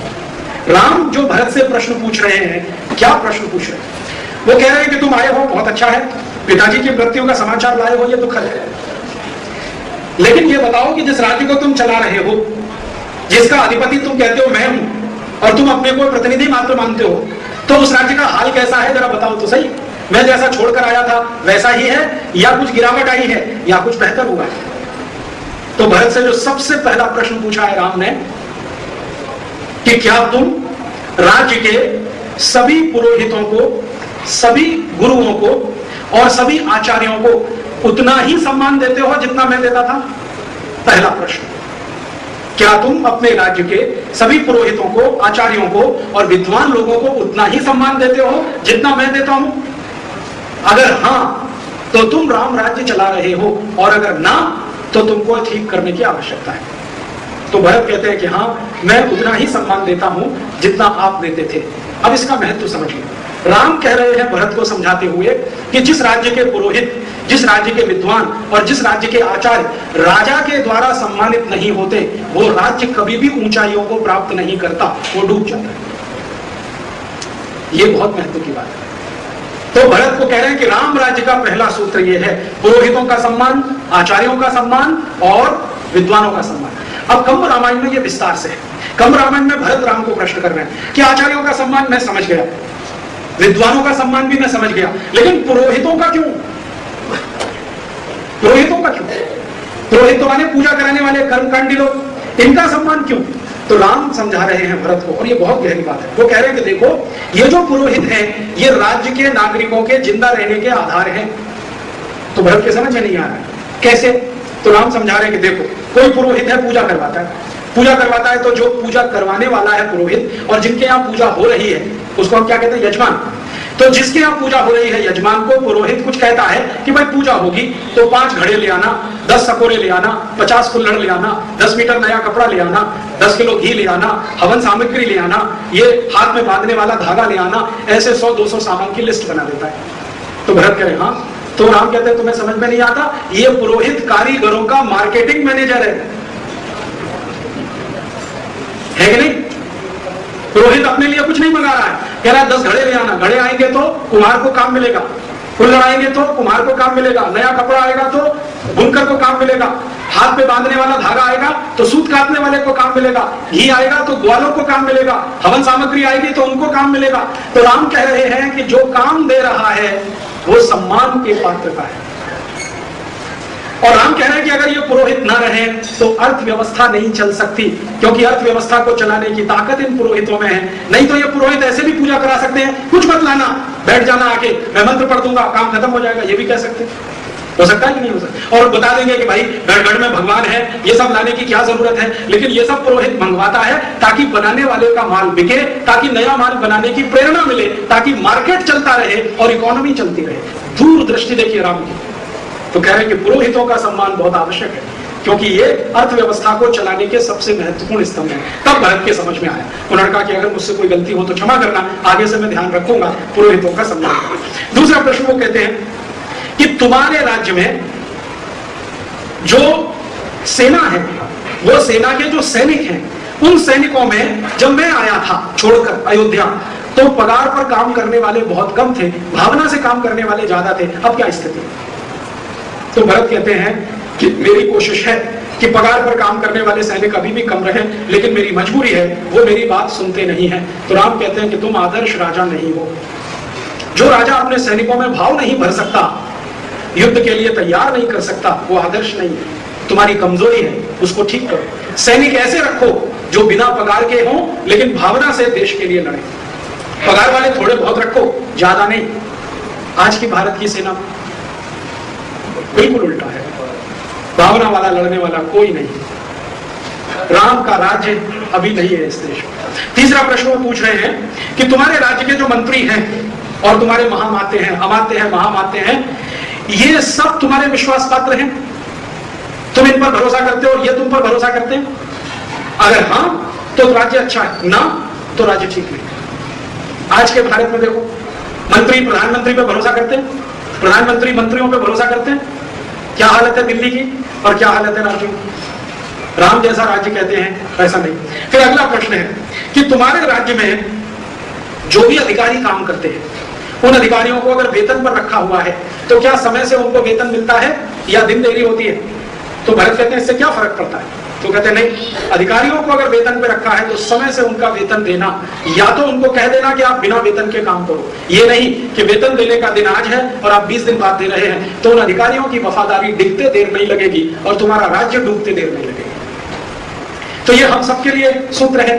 जो बड़ी बड़ी फैक्ट्रियां चलाते हैं, इंडस्ट्री चलाते हैं, उनके लिए भी ये सूत्र है कि क्या वो अपने काम करने वाले कर्मचारियों को समय से वेतन दे देते हैं? राम इसके पक्षधर हैं कि जो वेतन का दिन है उसी दिन मिल जाना चाहिए, आगे पीछे नहीं होना चाहिए। फिर उसके बाद अगला प्रश्न वो कर रहे हैं कि तुम्हारे राज्य में तुम माने राजा सुबह उठते हो ब्रह्म मुहूर्त में, प्रजा के बीच में जाते हो, उनका दुख दर्द रोज जानते हो, या महल में सोते रहते हो, कभी हफ्ते में एक दिन जाते हो? तो भरत कह रहे हैं कि आपकी परंपरा को जीवित रखने की मैं कोशिश कर रहा हूं, रोज ब्रह्म मुहूर्त में जाता हूं, कभी कभी प्रमाद आ जाता है, आलस्य भी आ जाता है तो नहीं जा पाता हूं। तो राम कहते हैं कि यही प्रमाद राज्य को डुबा सकता है। इसलिए राजा को बहुत आवश्यक है कि हर दिन प्रजा के बीच में जाए और उसके दुख दर्दों का हालचाल ले। आज का भारत, कौन सा प्रधानमंत्री आता है आपके दुख दर्द पूछने के लिए? और गलती से जो कभी आ गया तो कौन सा अधिकारी आपको प्रधानमंत्री के पास जाने देता है अपना दुख दर्द सुनाने के लिए? ये राम का राज्य नहीं है। फिर राम कहते हैं कि तुम एक व्यक्ति से सलाह लेते हो या अनेक से? तो भरत कहते हैं कि मैं कभी कभी अनेक से ले लेता हूं। तो राम कहते हैं ये बहुत खराब है, सलाह हमेशा एक से ही लेना, माने एडवाइजर एक को ही रखना। आज हमारी सरकार के 20 एडवाइजर हैं, financial adviser, defence adviser, fiscal adviser, पता नहीं कहां के एडवाइजर। और एडवाइजर कैसे हैं वो आगे के प्रश्न में। राम कहते हैं कि जिस व्यक्ति से तुम सलाह लेते हो उसकी आर्थिक जीविका तुम्हारे से चलती है? अगर हाँ तो वो बहुत खतरनाक है। माने जिस व्यक्ति से तुम सलाह ले रहे हो, अगर वो तुम्हारी पगार पे रखा हुआ है तो वो तो खतरनाक है, वो तुमको वही सलाह देगा जो तुमको अच्छी लगेगी। तो सलाह उसी से लो जिसकी जीविका तुमसे नहीं चलती हो, जो स्वयं में स्वतंत्र हो। आज के हमारे एडवाइजर सब पगार पे काम करते हैं, तो सब वही सलाह देते हैं जो प्रधानमंत्री को अच्छी लगती है, चाहे वो देश को खड्डे में गिराने वाली ही क्यों ना हो। फिर राम आगे प्रश्न करते हैं कि जब तुम कोई योजना बनाते हो विकास की तो तत्काल शुरू होती है या उसमें समय लगता है? तो भरत कहते हैं कुछ जल्दी शुरू हो जाती है, कुछ में समय लगता है। तो राम कहते हैं कि विकास की योजना तत्काल शुरू होनी चाहिए, जो उसमें समय लगा तो विकास हुआ ही नहीं। आज हमारे देश में पंचवर्षीय योजनाएं बनती हैं जो 10 वर्ष के बाद शुरू होती हैं और 20 साल होते होते अधूरी रहती है, पूरी तो कभी भी नहीं होती। फिर राम पूछते हैं कि तुम्हारे राज्य में कोई जानकारी लीक तो नहीं हो जाती, दुश्मन के हाथ में तो नहीं पहुंच जाती? तो भरत कहते हैं नहीं, आज के समय में हमारी गंभीर से गंभीर जानकारियां पाकिस्तान के हाथ पहुंच रही हैं। अभी तो डिफेंस मिनिस्ट्री का हार्ड डिस्क गायब हो गया है 2 महीने पहले, जिसके लिए भयंकर मारामारी चल रही है। इतनी सिंसियर और सेंसिटिव इंफॉर्मेशन पाकिस्तान के हाथ में पहुंच रही है। फिर राम भरत से पूछ रहे हैं कि तुम्हारे यहाँ नीति क्या है, क्वालिटी या क्वांटिटी? माने तुम गुणवत्ता में विश्वास करते हो या ज्यादा लोगों की भीड़ में? अगर गुणवत्ता है तो भीड़ की चिंता नहीं करना। आज के हमारे यहाँ भारत में हमारे यहाँ क्वालिटी नहीं है, अब तो भीड़ है, और भीड़ इतनी भयंकर, जो अब रिजर्वेशन का सवाल है ना, ये क्वालिटी को तो बिल्कुल खत्म करने वाला और भीड़ को बढ़ाने वाला। फिर राम पूछ रहे हैं भरत से कि तुम्हारे राज्य में भ्रष्टाचार की स्थिति क्या है? तो भरत कहते हैं कि स्पष्ट करिए। तो वो कह रहे हैं कि तुम्हारा जो कुल खर्चा है उसका 1%, 2% या 3% के ऊपर तो भरत कहते हैं 3% से कम ही है। तो राम कहते हैं और कम करो, ये भ्रष्टाचार अच्छा नहीं है। अब आज के भारत में सरकार के कुल खर्चे का भ्रष्टाचार कितना है जानते हैं? 77%। खुद सरकार कहती है सरकार का कुल खर्चा है ना, उसका 77% करप्शन में जाता है इस देश में। और राजीव गांधी तो और भी विचित्र बोल गए थे, वो कहते थे जब मैं 1 रुपया देता हूं तो 15 पैसे ही खर्च होता है, माने 85 पैसा भ्रष्टाचार में जाता है, माने 85%। और रामचंद्र जी 1-2% की बात कर रहे हैं, कहते 3% के ऊपर है तो खतरनाक है, और यहाँ 85%। फिर राम पूछ रहे हैं कि तुम तुम्हारे राज्य में जो गुनाह करने वाले हैं दंड देते हो उनको, तो दंड कैसा है? तो भरत कहते हैं कि मुझे मालूम नहीं है, आप बताओ कैसा दूं। तो राम उसको समझाते हैं भरत को कि देखो दंड बहुत कठोर होना चाहिए, लेकिन मानवीय तरीके से दिया गया होना चाहिए। कठोर होना चाहिए लेकिन तरीका मानवीय होना चाहिए, ताकि कठोर दंड इसलिए कि दूसरे को वो शिक्षा दे कि मैं गलती करूंगा तो इतना ही कठोर दंड मुझे होगा, लेकिन मानवीय हो, अमानवीय ना हो। मानवीयता का ध्यान है राम को, दंड भी देना है मानवीयता के साथ है, ऐसे नहीं जैसे कोड़े मार रहे हैं अंग्रेजों की तरह से, उसमें मानवीयता नहीं। फिर राम पूछ रहे हैं कि तुम प्रजा से सुझाव मांगते हो कि नहीं, राज्य के लिए, देश के लिए, या अपनी अपनी चलाते हो? तो भरत पूछ रहे हैं क्यों? तो राम कह रहे हैं कि अगर प्रजा के सुझावों पर तुम काम करोगे तो प्रजातंत्र स्थापित होगा, तुम अपनी अपनी चलाओगे ये तो अधिनायकवाद हो गया। हमें प्रजातंत्र लाना है, अधिनायकवाद नहीं लाना। फिर वो पूछ रहे हैं कि तुम्हारे राज्य की सेना में जितने सैनिक हैं उनके पास जो संसाधन है, जैसे हाथी है, घोड़ा है, अस्त्र है, शस्त्र है, ये सब वेल मेंटेन्ड है कि नहीं, हमेशा तैयार है कि नहीं? अगर है तो राज्य सुरक्षित है। फिर आगे प्रश्न पूछ रहे हैं कि तुम्हारे देश के लोगों की सुरक्षा कैसी है? लोग निर्भय होकर जिंदा रहते हैं या हर समय मन में भय रहता है कि अभी चोरी हो जाएगी, अभी डकैती हो जाएगी, कोई मर्डर कर देगा? अगर लोग निर्भय हैं तो राम राज्य है, नहीं तो नहीं। फिर वो कह रहे हैं कि तुम्हारे देश में पानी की व्यवस्था कैसी है? इतना माइक्रो प्रश्न पूछ रहे हैं राम, पानी की व्यवस्था कैसी है? सबको मिलता है, खेतों को मिलता है, पीने को मिलता है, या कमी है? अगर कमी है तो पूर्ति करो। आज हिंदुस्तान में पानी की व्यवस्था कैसी है? 6,32,000 गांव हैं, जिनमें से 3 लाख गांव को कभी भी पीने का पानी नहीं मिलता, और भारत का कोई प्रधानमंत्री राम की इस नीति को याद नहीं करता कि सबको पानी मिलना चाहिए। तो राम पूछ रहे हैं कि धान्य के भंडार भरे हैं, खाली तो नहीं है? गेहूं, चावल, चना, दाल सब भरा हुआ है कि नहीं, खाली तो नहीं है? और आज हिंदुस्तान के धान्य के भंडार, जब भी समस्या हो तो अमेरिका से गेहूं मांगने पहुंच जाते हैं, कभी समस्या हो तो ऑस्ट्रेलिया से गेहूं मांगने पहुंच जाते हैं। इतना गेहूं उत्पादन करने के बाद भी अभी पिछले महीने ऑस्ट्रेलिया से गेहूं खरीदा है, अमेरिका से गेहूं खरीदा है।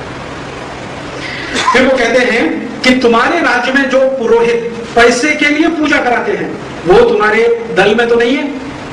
पैसे के लिए पूजा कराते हैं वो तुम्हारे दल में तो नहीं है? तुम्हारे दल में ऐसे पुरोहित होने चाहिए जिनको पैसे से कुछ लेना देना नहीं, माने पैसे के लिए जो पूजा करेगा वो पुरोहित नहीं है। ये राम की परिभाषा है। पैसे के लिए राम कथा कहेगा तो राम का प्रिय होगा? राम खुद भरत को कह रहे हैं कि जो पुरोहित पैसे के लिए तुम्हारे यहां पूजा कराता है वो तुम्हारे राज्य का भला नहीं करेगा, तुम्हारा भी नहीं करेगा। और आज राम की कथा कहने वालों में कितने हैं जो बिना पैसे कथा कहते हैं? राम खुद यही कहते हैं। फिर राम कहते हैं, इसी को आगे एक्सप्लेन करते हैं कि ब्राह्मण और पुरोहित जो पैसे के लिए कुछ भी करने को तैयार हो उनको राज्य से निकाला दो, माने बहिष्कार कर दो, सीमा के बाहर छोड़ दो, वो खतरनाक है।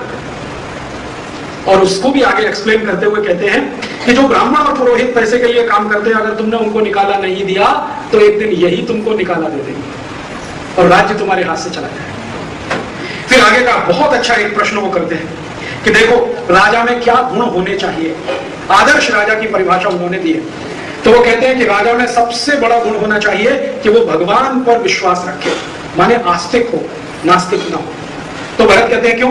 तो वो कहते हैं कि ये दुनिया भगवान की बनाई हुई है, उस दुनिया का एक हिस्सा वो राजा चलाता है, तो राजा का राजा वो भगवान हुआ। अगर उसी पर भरोसा नहीं है तो ये राजा राज्य कैसे चलाएगा? इसलिए भगवान पर भरोसा करने वाला ही राजा होना चाहिए, नास्तिक को राजा होने का अधिकार नहीं है। दूसरी कि जो राजा हो तो हमेशा ऐसा जो प्रजा के हित में सत्य बोलना और सत्य को स्वीकार करने की हिम्मत रखे। तीसरा, जिसको कभी क्रोध ना आता हो, और क्रोध आए तो अपने ऊपर आए, प्रजा पर क्रोध ना करे। चौथा, जिस राजा में दूर को देखने की क्षमता हो, दूरदृष्टि। पांचवा, जो राजा अपनी प्रजा के दुख दर्द को उतनी ही गहराई से महसूस करता हो जैसे वो अपने दुख दर्द महसूस करता है। फिर पांचवा, जो राजा राजकोष से एक पैसा भी अपने ऊपर खर्च ना करता हो, राजकोष के एक एक पैसे को प्रजा के लिए बचाता हो। फिर आगे का कि जो अपना समय मजा और मनोरंजन करने में व्यतीत ना करता हो, धर्म की चर्चा और ज्ञान लेने में अपना समय व्यतीत करता हो, ऐसा राजा। फिर वो कहते हैं कि जो हमेशा दुश्मन से लड़ने को हर समय तैयार रहे और योजना उसके मन में पूरी रहे। फिर आगे, जो राजा कभी भी प्रजा के हित में निर्णय लेने में समय ना लगाता हो, तत्काल फैसला करता हो। फिर उसके बाद अपने ऊपर संयम रखता हो, जितेंद्रिय हो। फिर उसके बाद कि कभी भी दोपहर को सोता नहीं हो, यह विशेष कहा है। राजा दोपहर को नहीं सो सकता, प्रजा सो सकती है। राजा को दोपहर को सोने की अनुमति रामचंद्र जी ने भी नहीं दी। राजा को दोपहर को सोने का वर्जन है और ब्रह्म मुहूर्त में उठ जाने की है नियम, और प्रजा के बीच रोज जाना है। फिर उसके बाद वो कहते हैं कि जो प्रतिदिन अभ्यास करता हो ज्ञान के ग्रंथों का, वो वेद हो या कोई दूसरे ग्रंथ, हर समय अभ्यास करता रहे। और उसके बाद जो अपने ज्ञान को प्रजा के साथ बांटे, शेयरिंग करे, ऐसा राजा। फिर वो कहते हैं कि हमेशा अपने प्रजा की समृद्धि और राज्य की समृद्धि के लिए चिंतित रहे। और आखिरी जो वो कहते हैं कि अपनी मान्यताओं और परंपराओं से दूर ना हटे, जो माने भारत की जो मान्यता और परंपराएं हैं उन्हीं पर विश्वास करने वाला हो। ऐसे 18 गुण राम ने वर्णन किए हैं और भरत को पूछ रहे हैं कि बताओ इसमें से तुम क्या पालन कर रहे हो। अगर ये 18 गुण तुम में हैं तो तुम राजा बनने के काबिल हो। तो भरत कहते हैं कि भगवान इनमें से 2-3 को छोड़कर मुझ में कोई गुण नहीं है, इसलिए कह रहा हूं आप चलो वापस।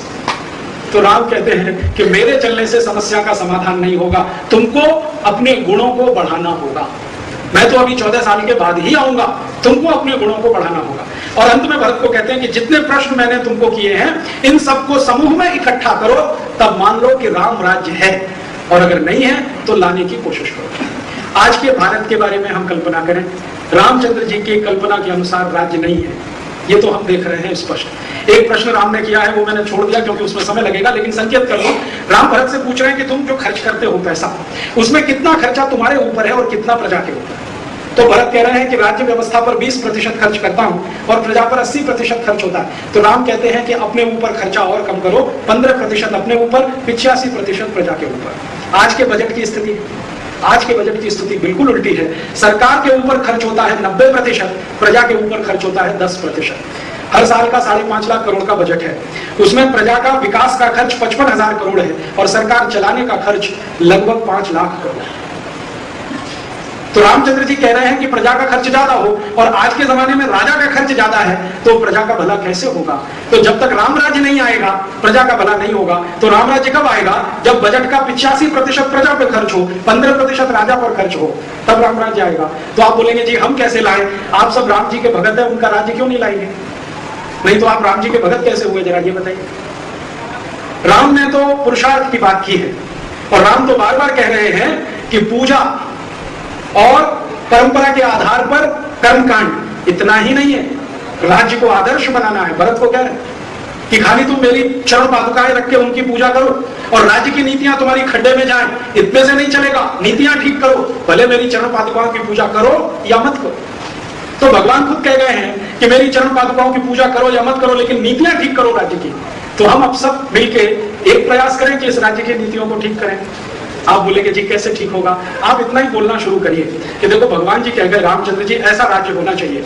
तो जब भी इस देश में वोट का समय आए और कोई भी नेता दरवाजे पर खड़ा हो तो कहो राम राज्य लाओगे, कहेंगे हाँ लाएंगे। तो बताओ क्या है राम राज्य, पूछो उनसे राम राज्य क्या है। मैंने बहुत नेताओं को पूछा राम राज्य क्या है, कहने लगे यार वो महात्मा गांधी की किताब में कुछ लिखा है, तो पढ़ के बताओ उसमें क्या लिखा है। किसी को मालूम नहीं। राम राज्य चिल्लाने वालों को मालूम नहीं है राम राज्य क्या है, तो लाएंगे क्या। तो इसलिए मैंने आपको ये विस्तार से बताया है कि राम राज्य क्या है। अगर आप इसको और अच्छे से पढ़ना चाहें तो ये राम राज्य के जितने सूत्र हैं ये कालिदास के रघुवंशम में है। कालिदास के रघुवंशम में 19 अध्याय है, उनमें से जो 12वें नंबर का अध्याय है उसमें ये पूरे प्रश्न है, 52 प्रश्न है भरत को किए हुए, और इसका नाम है कश्चित सर्ग।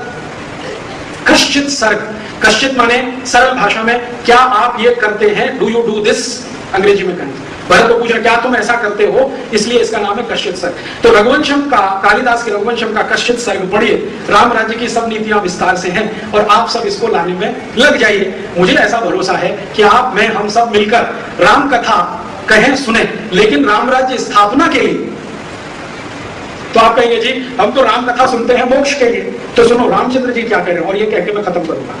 रामचंद्र जी विभीषण के साथ संवाद कर रहे हैं और विभीषण कहते हैं जीवन का अंतिम लक्ष्य क्या, तो राम कहते हैं मोक्ष।